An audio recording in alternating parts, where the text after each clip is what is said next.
সাদ নাম হাবিব সাতান। আমি কেসিসি মেটোয়ানি সরকারি প্রাথমিক বিদ্যালয় থেকে এসেছি। আমি একটি কবিতা আবৃত্তি করব। কবিতাটির নাম রক্ত চেরাত জুলাই। লিখেছেন শিউলি আক্তার শীতল।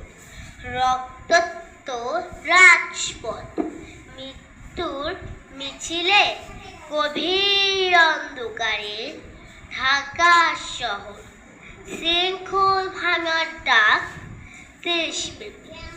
স্বৈরাচার নিপাত যাক, গণতন্ত্র মুক্তি পাক, বৈষম্য দূর হবে, আলোর পথে বাংলাদেশ। মুহূর্তে নতুন ইতিহাস,